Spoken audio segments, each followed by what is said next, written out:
Buenas tardes, mis hermanas. Espero se encuentren bien.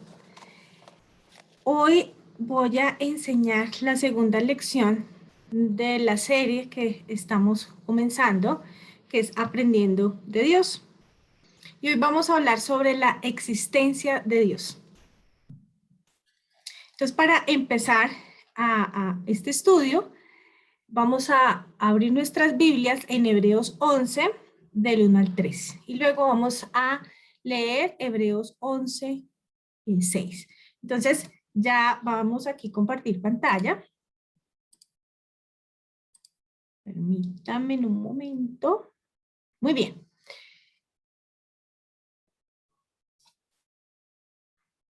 Aprendiendo de Dios, la existencia de Dios. Lo vamos a ver hoy. Vamos a empezar leyendo Hebreos 11 del 1 al 3. Dice, es pues la fe, la certeza de lo que se espera, la convicción de lo que no se ve. Porque por ella alcanzaron buen testimonio los antiguos.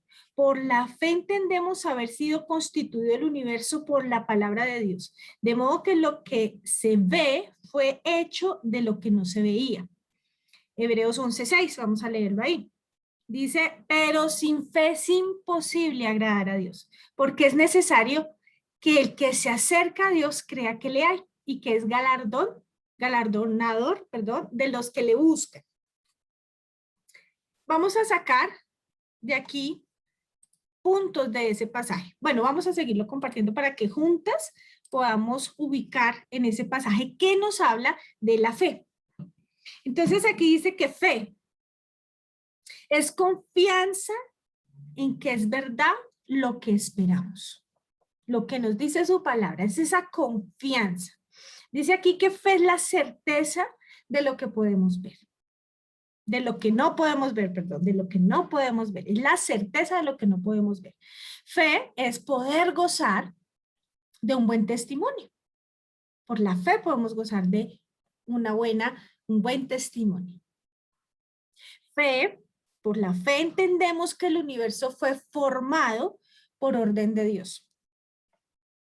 Por la fe, lo que ahora vemos, entendemos que fue hecho de cosas que no se veían. Con fe se agrada a Dios.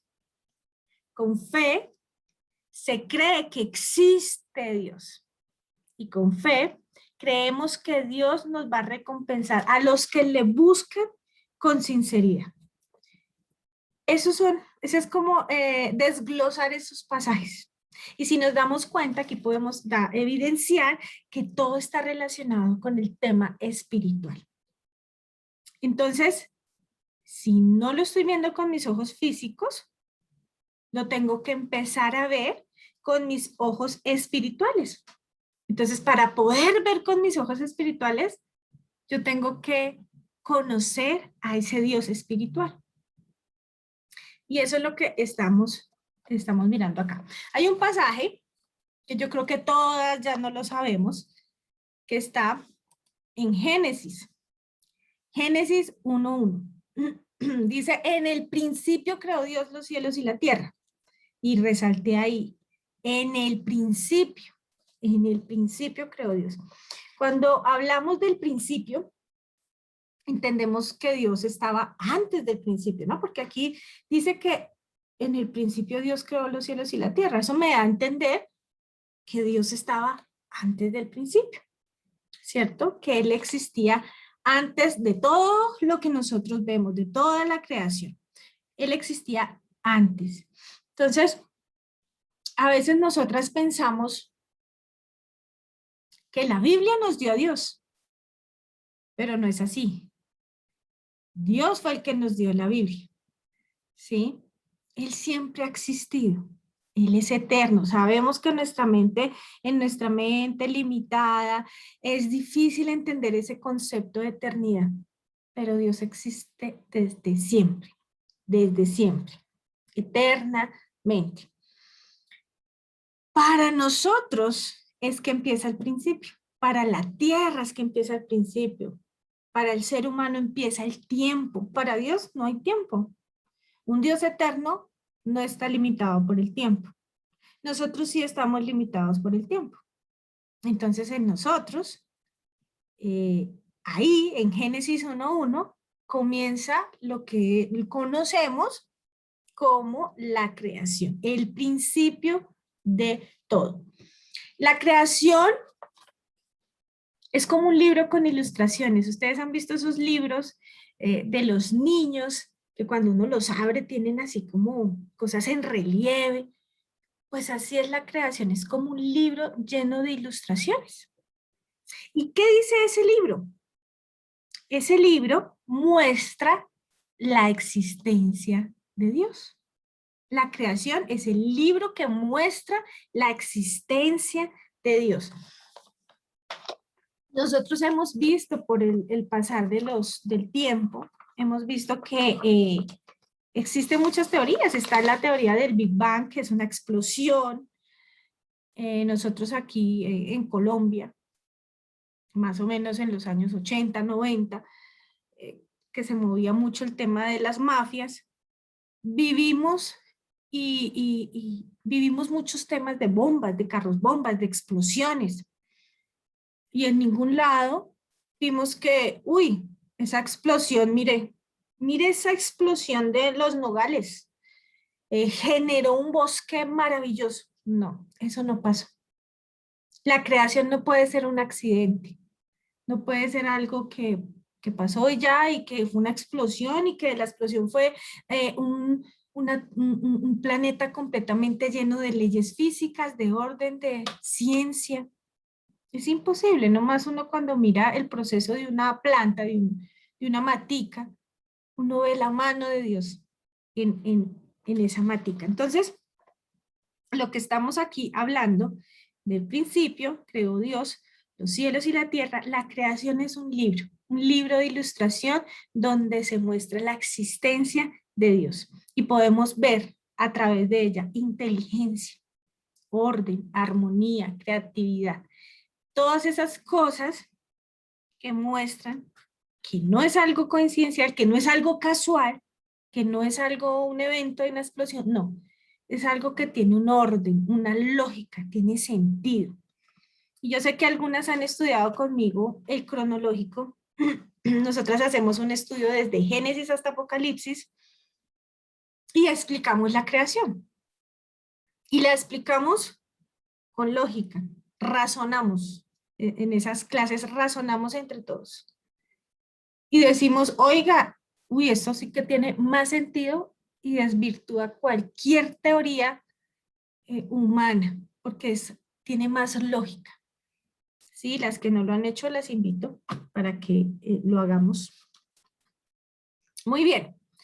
Quiero que leamos Romanos 1, del 20 al 21. Dice, porque las cosas invisibles de él, su eterno poder y deidad, se hacen claramente visibles desde la creación del mundo, siendo entendidas por medio de las cosas hechas, de modo que no tienen excusa, pues habiendo conocido a Dios, no le glorificaron como a Dios, ni le dieron gracias, sino que se envanecieron en sus razonamientos y su necio corazón fue entenebrecido.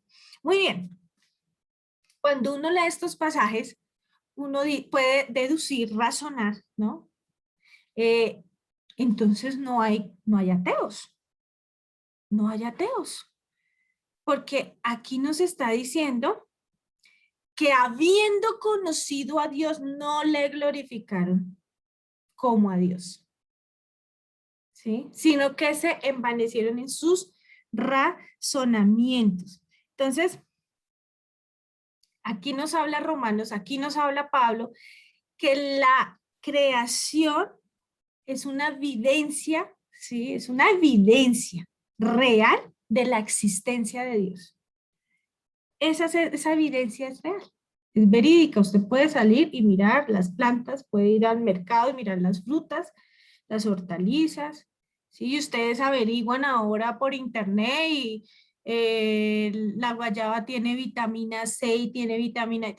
Eso no es algo que haya salido de la nada, ¿sí? En este pasaje dice porque las cosas invisibles de quién, de Dios, su eterno poder, su deidad, se hacen visibles en la creación del mundo.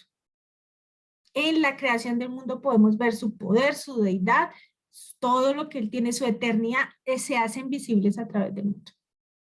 ¿Sí? Dice que ¿para qué? Dice, son entendidas, todo el mundo las tiene que entender, es lógico, por más que el hombre luche con esa verdad, la tiene que entender.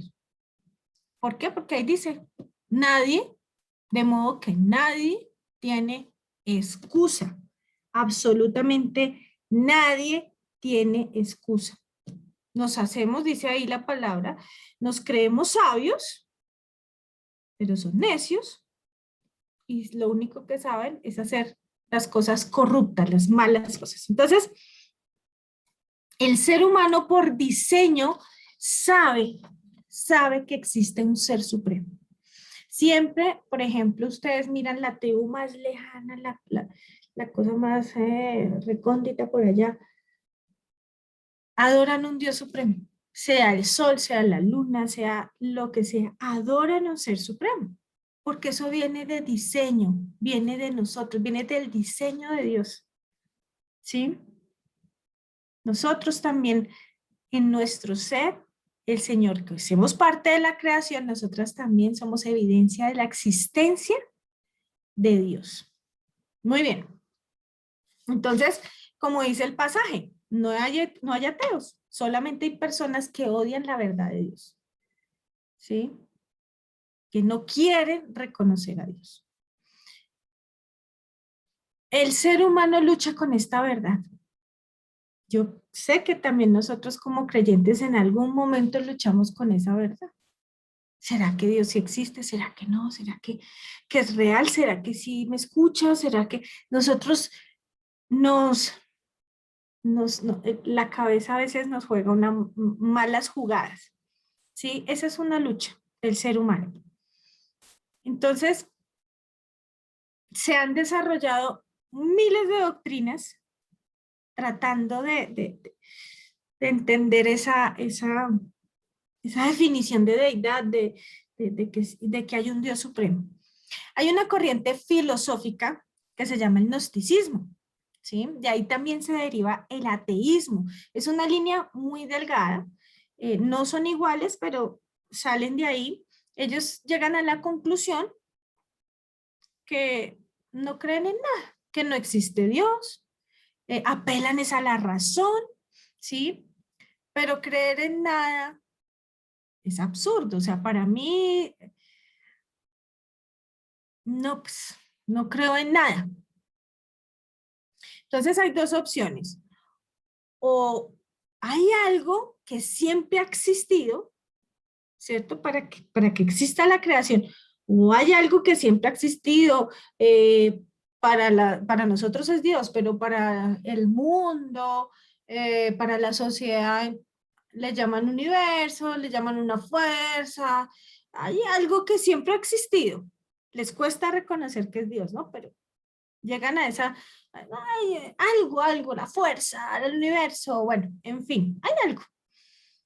O la otra opción es decir, no, pues que nada, de la nada se produjo algo, ¿sí? Tenemos esas dos opciones. O existía algo que hizo la creación, o la nada produjo vida, ¿sí? Produjo seres vivos, produjo plantas, produjo la nada. Entonces, suena algo absurdo, ¿no? Entonces, ¿cómo la nada no puede crear nada? Porque es nada, ¿cierto? Nada es nada. Entonces, eso para mí no tiene lógica, porque la nada no puede crear nada.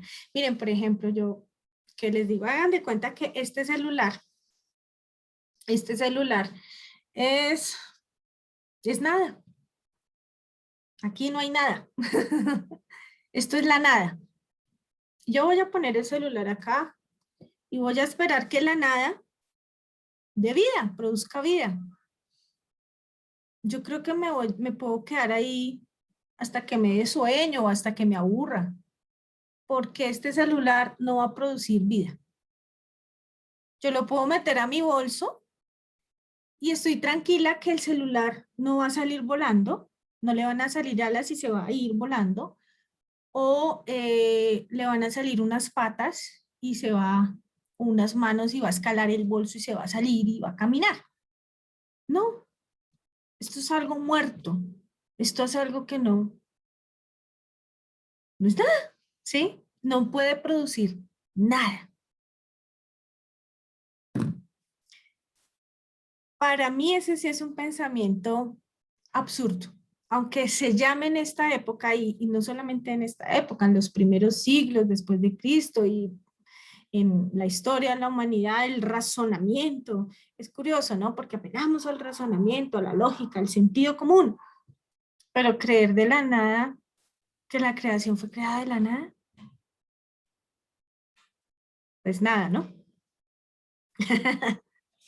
La creación es un libro, como les venía comentando, donde todos tienen acceso a verificar la existencia de Dios, a deleitarse con la gloria de Dios, ¿sí? Donde todos pueden razonar y decir, wow, esto tiene ciencia, esto tiene lógica, esto tiene leyes físicas, ¿sí?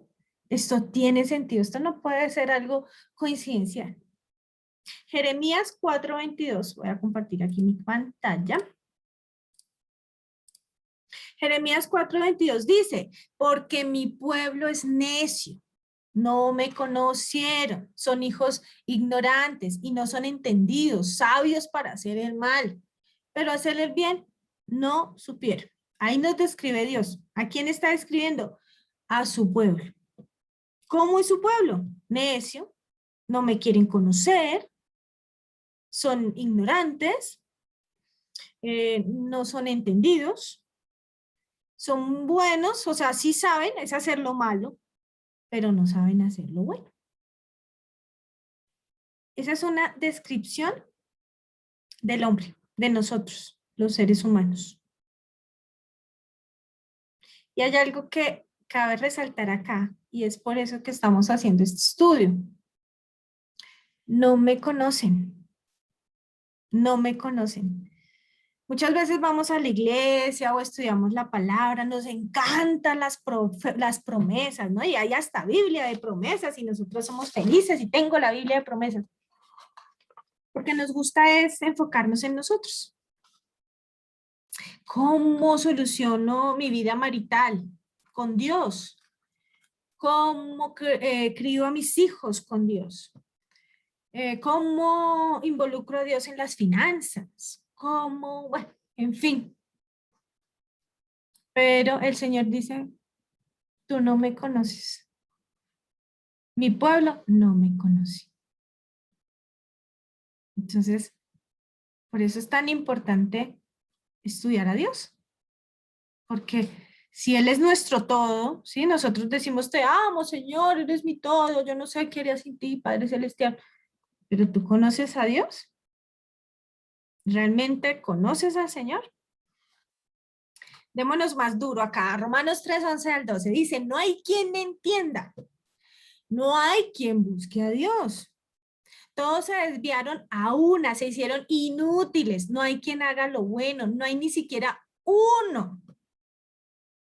No lo entendemos, no lo buscamos, no hacemos nada bueno, ni siquiera hay uno que haga lo bueno. Esa es la descripción que hace la palabra de Dios de nosotros. ¿Cómo no anhelar la existencia de un Dios que me saque de toda esta ignorancia? Y esto es algo muy importante, ¿no? Porque dice que nosotros no buscamos a Dios. Nosotros estamos entenebrecidos, somos inútiles, no sabemos hacer nada bien. Y lo bueno que sabemos hacer es por la gracia de Dios.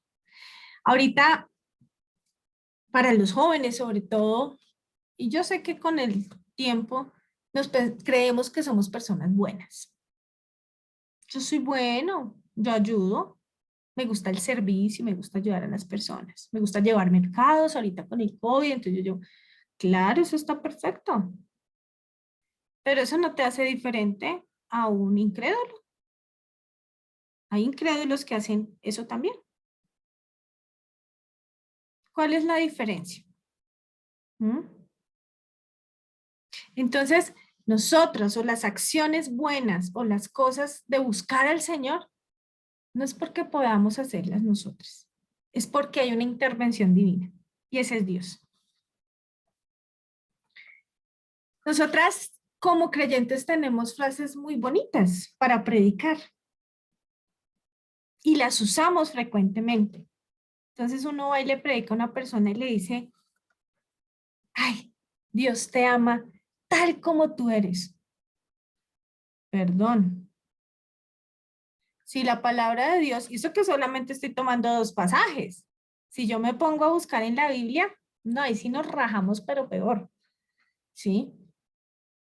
Si estos 2 pasajes dicen que no hay nada bueno en mí, que soy necia, que soy sin entendimiento, que solo sé hacer lo malo, no busco a Dios, no. Y alguien me dice, Dios te ama tal como eres. Ah, pues chévere, porque si yo soy una mentirosa así, súper grande, una chismosa, murmuradora, si me gusta juzgar, me gusta ofender, me gusta ser grosera, y que alguien me diga, Dios te ama como eres, pues eso para uno es, uy, atractivo, ¿no? Claro, ¿para qué cambio? Dios me ama tal como soy, así de grosera. No. Dios no te ama como eres, ¿sí? Porque no eres linda, no eres nada atractiva. Por eso tú necesitas un salvador. Si fueras perfecta, no necesitarías un salvador. Entonces, ahí dice esa parte, ¿no? Y eso lo escuchamos mucho y hasta nosotros mismas lo hemos dicho. Cristo te ama tal como eres. No, hermanas. Cristo no nos ama tal como somos. Por eso empezamos un proceso de cambio, un proceso de santificación, porque no somos bonitas. Muy bien. Otra frase que nos encanta, que nos gusta y se nos hincha el corazón y la usamos y es declara. Hoy declaro que el día va a ser de bendición, hoy declaro que mi casa va a tener prosperidad, hoy declaro y declaro y declaro y declaro y declaro. ¿Acaso hay algún poder en ti? ¿Tú tienes un poder mayor que el de Dios? ¿Acaso los apóstoles que tuvieron que sufrir tanta persecución, mártires, tantos misioneros que han tenido que exponer sus vidas a torturas, a martirios, a hambrunas, a enfermedades? No. Cuando tú te das cuenta quién eres y que tú necesitas a Dios todo el tiempo, porque eres una persona limitada, una persona que no hay nada en ti, que lo que eres por Dios, por Jesús, por la obra que Él ha hecho en tu vida. Tú no tienes derecho a declarar. Tú no eres Dios, ni una porción pequeña de poder. A mí siempre me ha causado curiosidad esa palabra. Declara, declara. Es una palabra que muestra poder, un poder. Yo tengo el poder. Yo puedo cambiar las cosas, yo puedo hablar y yo puedo declarar. Otra cosa es cuando dice la gente, no es que Dios se fijó en mí porque yo estoy dispuesta, o a veces decimos a las personas, no, ay, ore usted que usted sí tiene más cercanía con Dios. A mí me parece curioso que a mí las personas me buscan y me dicen, ay, Milenita, ore usted que usted sí con Dios, usted tiene ahí. No, dice la palabra de Dios que no hay quien haga lo bueno, no hay quien busque a Dios. Yo no puedo decir es que yo soy Milena y por favor, pues cómo Dios no se va a manifestar en mi vida. No, hermana, no, eso no es posible. al contrario. ¿Sí? Muy bien. Cuando nosotros enseñamos este tipo de cosas, este tipo de frases, de cosas atractivas, porque son atractivas a las personas que le digan todo ese tipo de cosas, que usted tiene el poder para cambiar su vida, y que usted puede declarar, y que usted puede ser bendecido, y que usted puede ser prosperado, y que usted puede ser sano, y que usted, Cristo lo ama como usted es, y yo, bueno, en fin, tantas cosas, pues usted lo que está haciendo es subiendo al hombre, ¿sí? Lo está subiendo en una plataforma, lo está exaltando, le está diciendo, no, usted es lo máximo. Usted es lo máximo. ¿Usted para qué necesita Dios si usted es máximo? Estoy estudiando en la universidad, estoy ahorita estudiando llevo ya 2 semestres estudiando la iglesia primitiva. Y hay algo que les quiero compartir. Y es, bueno, a ver, voy a quitar aquí la pantalla. Ya, para que me vean. Resulta que cuando uno estudia la historia de los apóstoles, hay muchos historiadores que hablan de cómo terminaron sus vidas. Pues uno dice terrible. Por lo menos el caso de Pedro, de Pablo, que dice que estaba bajo el dominio del imperio romano por el emperador Nerón, que fueron ejecutados con él. Y uno mira la persecución para los cristianos, cómo los despojaban de sus tierras, cómo los mataban, cómo, en fin, miles de cosas. Cuando llega Constantino, el emperador Constantino, y el imperio romano se crece grandemente, él decreta que no va a seguir esa persecución hacia los cristianos, ¿sí? Él se hace llamar cristiano y él dice, ya no se va a ver, ya no vamos a perseguir a los cristianos, es más, se les va a reparar, se les van a entregar las tierras, se les van a entregar los bienes, se les va a empezar a tener en cuenta en posiciones oficiales. Entonces, uy, bien, ¿cierto? Entonces se decreta que a los cristianos no se les va a perseguir. Con el pasar del tiempo, el emperador que iba sustituyendo al anterior, se le asignaba el nombre también de obispo o sacerdote. Entonces, no solamente era el emperador en la parte de gobierno, sino también en la parte espiritual. Era el sacerdote, ¿sí? Entonces, se combinaba el sacerdocio y el poder. El clero era algo ya muy atractivo, porque no solamente se destacaba el sacerdocio, sino se destacaba el poder. Entonces, ¿quién no quería llegar al clero? ¿Quién no quería tener una posición importante en la iglesia?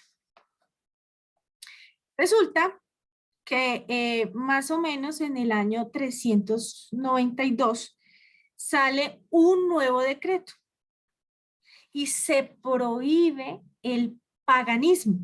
Nadie puede practicar otra religión que no sea el cristianismo.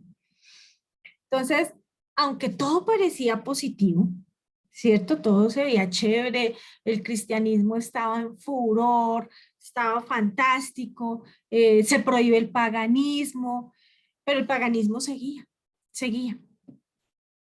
Y el cristianismo se volvía algo como un título. La gente nacía, sí, es cristiano, ya nació siendo cristiano, salían con el título de cristiano, lo mismo que aquí en Colombia, nosotros nacemos y automáticamente somos parte de la Iglesia Católica, o como en Turquía, por decir algo, nacen y son musulmanes, era algo más de tradición, ¿sí? Pero en esa época también, ser cristiano, es cristiano, o sea, el cristianismo era un título que uno tenía como decir el apellido, la de Milena cristiana, ¿sí? Todos eran cristianos. Pero resulta que hubo un grupo que quería realmente escudriñar más en las escrituras, en el conocimiento de Dios, y se forma el movimiento monástico. Ese movimiento monástico consistía en refugiar los hombres que quisieran estudiar y aprender y crecer más en el evangelio, en las traducciones y todo eso, y ahí podemos encontrar muchos frailes, personas que pertenecían a ese grupo monástico. Pero como el paganismo ya no era permitido, habían personas influyentes que practicaban el paganismo. Entonces le atinaban al clero, a gobernar, a buscar una posición. Y efectivamente fue así. Resulta que cuando la clase pasada, que se hablaba de los picúreos y los estoicos, picuros y estoicos, se habló también de la cultura helenista, de la cultura griega. Todas tenemos idea más o menos de los dioses griegos, ¿sí? Esa cultura griega se regó por todo el imperio romano en la época de Jesús, de los apóstoles, bueno. ¿Qué consistía? En que ellos tenían Dios para todo. La diosa del amor, el dios del agua, el dios de la tierra, bueno, cantidades de dioses, ¿sí?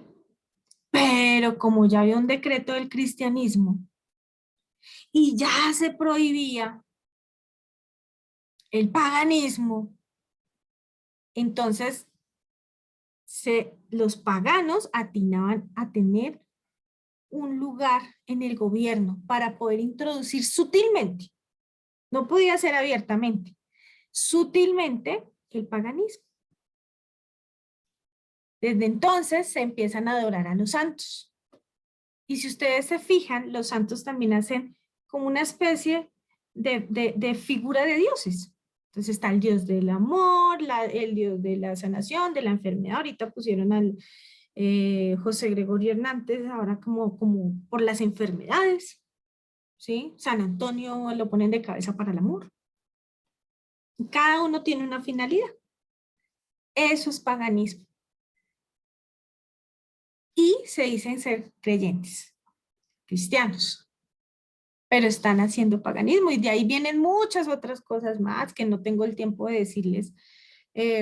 Las procesiones, por ejemplo, eso era algún ritual pagano y se terminó introduciendo de una manera sutil en la religión. Muy bien. Había otro pensamiento, esto es de los deístas más o menos, que era de los primeros siglos después de Cristo, pero hay un pensamiento que es nuevo, más o menos nuevo, que está en 1800 algo que es con Ludwig, yo creo que varios lo han escuchado, que es conocido como el padre del humanismo. Él es el padre del humanismo ateo. Y él dice que nosotros somos Dios, que en nosotros está el poder, en nosotros está la fuerza de hacer las cosas, que Dios es creado por nosotros y no que Dios nos crean, que Dios nos haya creado a nosotros, sino que nosotros creamos a Dios. ¿No se les parece algo similar a lo que podemos ver en varias iglesias? Yo soy mi Dios. Todo se centra en mi yo. Yo ofrendo para que Dios me dé, yo voy para que el Señor me bendiga, yo ayuno para que el Señor me responda, yo quiero, yo. Soy mi propio Dios. Y esa es una doctrina pagana, es una herejía que viene de años atrás, de los primeros siglos, que han seguido adoptándola en 1800 y que todavía la adoptamos y es muy parecida al paganismo. Está metida en las iglesias de una forma sutil. Pensamos que es de Dios. Bueno, la clase pasada, bueno, aquí volviendo al tema de Ludwig, una de las cosas, él se declaraba ateo, una de las cosas que él decía o que dicen los ateos, no que él decía, sino que dicen los ateos, o muchas personas que nos cuestionan a nosotros los creyentes, nos dicen, es que, ¿cómo puede un Dios tan bueno, tan perfecto, mandar gente al infierno? Eso es terrible, su Dios no es tan bueno, porque él manda gente al infierno, eso no habla bien de Dios. Bueno, más bien la pregunta es, si toda tu vida lo has rechazado, si no lo has tenido en cuenta, si nunca lo has necesitado, si siempre has dicho, ay no, yo puedo solo, ay no me hable de Dios, ay no, eso es fanatismo, ¿por qué vienes ahora a decir que es injusto que Dios mande a personas al infierno? Si nunca lo has tenido en cuenta, si rechazas al Señor, ¿por qué es injusto? Muy bien, volviendo al tema de cómo nos describe Dios en esos pasajes que fueron un poquito dolorosos, ¿cierto? También existe una nueva ola cristiana. Entonces, la gente busca iglesias fashion, ¿no? Entonces, ahora hay iglesias fashion, a la moda, chéveres, atractivas, con grupos de alabanza fantásticos, con luces, con sonido, con... Entonces tú te sientes feliz, te sientes chévere, a la moda, te sientes importante porque entonces tú vas a un servicio y te dicen, tú eres importante para Dios, tú tienes poder, tú puedes hacerlo, tú lo puedes lograr, decláralo y es un día de bendición. Y si no, hermano, y si Dios te manda a sufrir por causa de Cristo, ¿qué pasa? ¿No eres cristiano? Si el Señor te manda a ir a Somalia, a aguantar hambre para llevar el evangelio, a una tribu caníbal, no. Estamos en una ola súper chévere, súper guau, ¿sí? Me siento importante, me siento feliz, me siento con poder, estoy gozoso, la alabanza me llegó, pues claro, con luces y con todo y no, y cuando tú declaras, tú le estás diciendo, Dios, haz mi voluntad, quiero que hagas mi voluntad. A mí, con todo respeto, me parece muy fuerte esa palabra. ¿Acaso Dios no tiene control de tu vida? ¿Que tú tienes que declarar sobre la tuya? ¿Sobre tu vida? Es lo mismo que hizo el paganismo en los primeros siglos, meter sutilmente pensamientos herejes en la doctrina de Dios. Nosotros ahora vamos a servicios coaching, motivadores, ¿sí? Ya no estudiamos la palabra como tiene que ser, sino acomodamos la palabra para que los demás se sientan felices, contentos, chéveres.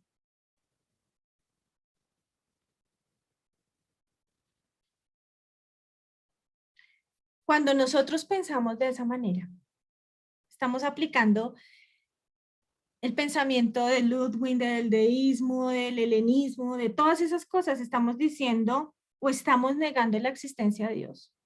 Estamos diciendo, yo soy mi propio Dios. Yo sé que esto es fuerte, ¿no? Sé que es muy difícil.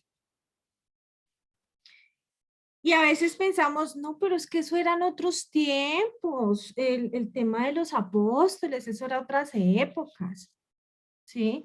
Ellos sufrieron y se martirizaron y les tocó muy duro porque pues era otro tiempo. Dios ahora es diferente. Dios es, ay, por favor, Dios a través de los años va cambiando, va evolucionando. Él se va haciendo más tolerante a ciertos pecados, ¿sí? Por ejemplo, el sexo, la sexualidad, pues ahora es diferente o vivir en unión libre. No, Dios es más flexible ahora, es que eso era antes. No, hermanas. Dios sigue siendo Dios, el mismo que creó el cielo y la tierra. Él es el mismo Dios. Y todavía la creación declara su existencia. Dios es un Dios eterno y no necesita cambios de tiempo, de moda, de siglos, ¿no? Él es eterno. Él no está sometido a cambios. Si Dios cambiara es porque no es perfecto. Y si Dios es perfecto, ¿para qué cambiarlo? Así como Dios hizo un libro de ilustraciones donde muestra su existencia, que es la creación, así también hizo un libro especial que se llama la Biblia. Es un libro para aquellas personas que se quieran acercar al Señor, ya entendiendo su existencia, pues es un libro especial y es un libro donde no todos tienen el privilegio. La Biblia nos muestra de lo que tenemos que ser salvos.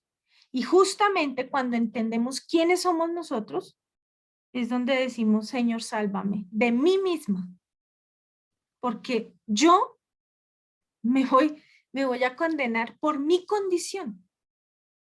Yo no sirvo, Señor. Por eso necesito a alguien que me rescate. ¿Mm? Afortunadamente, hermanas, Dios es inmutable. Dios no cambia. Dios sigue siendo el mismo. Y no es como nosotras. Nosotras sí tenemos que cambiar, por eso el Señor nos busca y empieza su proceso en nosotras, un proceso de santificación. Porque nosotras sí necesitamos cambiar, estar en constante cambio para que algún día podamos mostrar un parecido a nuestro Dios inmutable, a ese Dios que no cambia. Nosotras sí estamos en ese proceso y seguimos en ese proceso. Y tenemos es que amoldarnos a lo que Él es, a su palabra. No Dios amoldarse a mi vida, a mi tiempo, a mis circunstancias, a mi voluntad. No, yo me tengo que amoldar a Dios. Hermanas, esta era la segunda clase. Vamos a orar para cerrar el estudio. Amado Señor y Padre Celestial, te damos gracias, Señor, por este tiempo que tú nos has permitido, Señor, compartir con cada una de mis hermanas, Señor. Gracias, Señor, porque tú eres maravilloso, Señor, bondadoso y misericordioso, que a pesar de saber quiénes éramos, Señor, tú fuiste y nos buscaste y nos llamaste, Señor. Nos diste tu espíritu y tu entendimiento, Señor, y quitaste todas esas tinieblas que habían en nuestros ojos, Señor. Y podemos ver ahora con fe, Padre Santo, con tu preciosa fe, las cosas espirituales, las cosas que valen la pena, Señor. Pero también, Señor, con nuestros ojos físicos, Señor, podemos ver tu existencia, tu gloria, Padre, por medio de todas las cosas que nos rodean, Señor. Con tan solo mirarnos las unas con las otras, Señor. Mirar en la ventana y ver una planta, Señor, el cielo. Ver tu creación, Señor. ¿Cómo no deleitarse en ello, Señor? ¿Cómo no deleitarse en tu existencia, Señor, y agradecer por ella día tras día, Padre Santo? Perdónanos, Señor, porque por mucho tiempo y por muchos años nos hemos enfocado en nosotros mismos, Padre, en nuestros placeres, en nuestros deleites. Pero ¿cuánto dedicamos a conocerte, Señor, a comprenderte y a obedecerte? Yo te entrego mis hermanas, Señor, para que tú sigas haciendo tu obra perfecta, para que tú sigas cambiándonos, Señor. Y te damos gracias porque tú eres esa imagen, Señor, a la que queremos seguir. Eres nuestra meta, Señor. Ayúdanos, Señor, a este proceso, Padre Santo, en nuestras vidas, Señor. Te alabamos y te bendecimos y glorificamos tu existencia, Señor. Gracias, Señor, por cada una de las personas que está acá, que nos escucha. Papito Dios, que seas tú entrando en ese hogar, en esa familia, en esa persona y colocando tu verdad, tu palabra como un fundamento firme, Padre Santo, y quitando tantos pensamientos errados, Señor, que hemos traído y arrastrado por años, Padre Santo, con tradiciones, con personas, con humanos, Señor. Quita todo eso, Señor, y pon un fundamento firme que sea tu palabra, Señor, que tu palabra es inamovible. Que no nos manipulen con palabrerías baratas, Señor, y con acomodaciones bíblicas, Señor, de versículos, sino que podamos tener la certeza de poder estudiar un libro en orden, Señor, como tú lo has mostrado en tu creación, en orden. Papito Dios, te entrego esta tarde, esta noche, Señor. Bendícenos, Señor, bendice nuestros hogares, Padre Santo. Y ayúdanos, Señor, a trabajar en nuestro proceso de santificación. En el nombre de Cristo Jesús. Amén. Bueno, mis hermanas, que Dios las bendiga. Esta es la segunda lección. Si no han visto la primera, las invito a que la vean. Es una serie y va a estar muy chévere. Que Dios las bendiga. Un besito para todas.